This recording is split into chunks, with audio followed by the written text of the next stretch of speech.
Sicuramente almeno una volta ti sarà capitato di vedere questa parola: doom scrolling. Oggi ne parliamo in italiano e condividerò con te i miei metodi con cui faccio meno doom scrolling. Hey, il mio nome è Paolina, sono un'insegnante di lingue e su questo canale parlo italiano in modo più lento per aiutarti a seguire il mio discorso. Doom scrolling è una parola che noi in italiano usiamo in inglese, quindi è un anglicismo, è un tema così caldo, quindi è un tema di cui si parla così tanto che ci sono addirittura articoli sui giornali, online e in generale se ne parla. È un problema. Ma che cos'è il doom scrolling? Vediamo insieme come spiegarlo in italiano. In italiano diciamo scrollare. Se io sto al telefono sui social media, probabilmente scrollo, quindi faccio questo. Non diciamo in italiano scorro dei video, diciamo proprio scrollare, quindi è come se fosse diventato un verbo inglese con una coniugazione italiana. Ad esempio, ieri ho scrollato su Instagram per mezz'ora. Purtroppo perdo molto tempo scrollando su TikTok. Sono proprio delle frasi che un italiano direbbe. La parola doom in italiano potremmo tradurla con rovina, disastro, e unendo doom e scrolling abbiamo appunto la nostra parola del giorno. Prova a mettere in pausa il video e rispondi a questa domanda ad alta voce. Come ti senti dopo aver passato tanto tempo, che può essere 20 minuti, mezz'ora, un'ora, scrollando sul telefono? Come ti senti? Io personalmente odio la sensazione ed è proprio per questo che ho cercato di trovare dei metodi per diminuire la quantità di tempo, di ore che passo durante la settimana sul telefono. Non mi sento appagata, non mi sento di passare tempo di qualità e infatti sto cercando di ridurre al più possibile il tempo che dedico a scrollare sui social. Non sono un'esperta in psicologia o in neuroscienze, ma sappiamo molto bene che spesso il doom scrolling è collegato alla dopamina, quindi abbiamo questa costante novità, questa costante sorpresa dei video che si susseguono e non sappiamo l'algoritmo che video ci fornirà, ma sappiamo che l'algoritmo ci fornirà dei video che ci interesseranno in un modo o in un altro. Quindi automaticamente siamo lì per chiudere il social, vogliamo chiudere Instagram, vogliamo chiudere TikTok, vogliamo chiudere YouTube, vogliamo chiudere Snapchat, qualsiasi social vi venga in mente, però diciamo ok, ne vedo un altro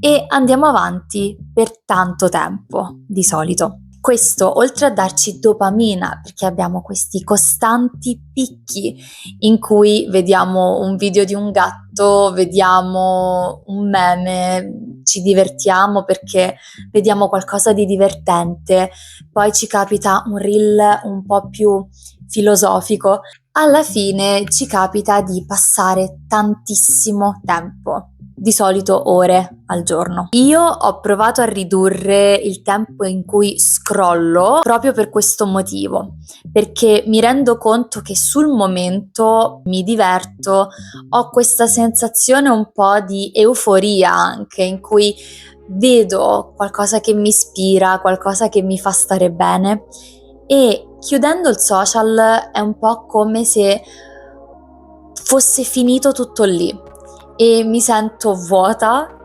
forse è esagerato, ma mi sento un po' vuota, mi sento di aver dedicato un'ora, mezz'ora, anche più di un'ora a volte, a qualcosa che c'era su uno schermo e adesso non c'è più. E non so se vi è mai capitato di riflettere sul ok, ho visto 40 reel, ho visto 50 reel, quanti me ne ricordo? Cosa mi rimane dopo questi reel? E ci ho riflettuto un po' e ho detto raramente ci sono dei video o dei contenuti che poi nella vita reale hanno qualche tipo di influenza. E quindi che modifiche ho apportato alla mia routine? In primis ho tolto le applicazioni come TikTok, Instagram e YouTube dalla home, dalla schermata principale del mio telefono. Sul mio telefono io non voglio che appena sblocco il cellulare io possa trovare queste icone, queste app, perché mi ricordo che esistono, mi ricordo di averle installate sul telefono, mi ricordo che se ho voglia di vedere dei video o vedere dei contenuti ci sono quelle app, però non vederle sulla schermata principale può sembrare banale, ma fa, perché devo andarle a cercare e aggiungere quella difficoltà fisica del dover aprire una cartella, cercare nelle varie pagine. Un po' mi fa riflettere di più sull'intenzione dell'aprire un social e vi garantisco per me già è stato un grande cambiamento. C'è stato un periodo per cui la prima app che aprivo del telefono era Instagram, senza motivo, solo per farmi i fatti degli altri o per scrollare e vedere che contenuti ci fossero. Tutto qui. Un'altra tecnica che uso è darmi un tempo limite, cioè se apro un social non per lavoro ma per noia o perché non ho nulla da fare in quel momento, deve essere qualcosa di limitato e voluto. Quindi voglio vedere 15 minuti i social? Metto un timer. Dopo 15 minuti suona il timer e devo chiudere per forza. Purtroppo con il doom scrolling ho notato che perdo tantissimo la cognizione del tempo. Mi sembra di essere al telefono per poco e poi mi rendo conto che sono passati 40 minuti. Cerco poi di circondarmi di oggetti e cose che mi piacciono e non siano tecnologici. Sono alla costante ricerca di hobby, di attività che mi piacciono, che mi stimolino, che mi facciano stare bene e che non siano necessariamente legate ai social. I social sì, sono molto interessanti, sono anche il mio lavoro, mi piace tantissimo usare i social per imparare lingue, per insegnare lingue, per scoprire cose nuove.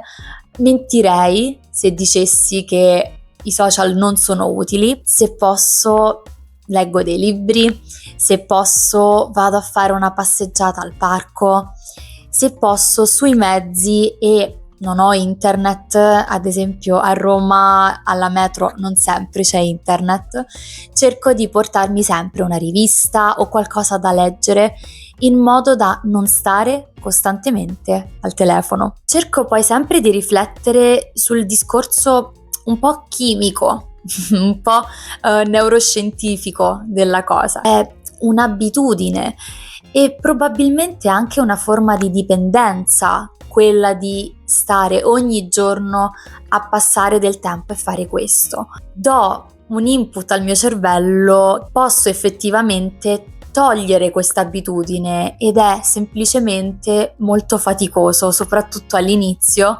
soprattutto se si arriva a passare ore e ore al giorno. Anche perché, non so voi, ma io dopo un po' di scrolling ho sempre mal di testa. Sento proprio una sorta di stanchezza, un po' di nebbia anche mentale, mi sento un po' affaticata e è una sensazione che non mi piace. Anche se leggere un libro, anche se scrivere, anche se fare qualcos'altro, purtroppo sembra più difficile ed è effettivamente qualcosa che dà meno dopamina. Non sto sui social, quindi non ho quella dopamina costante, ma non ho neanche quella sensazione di vuoto dopo.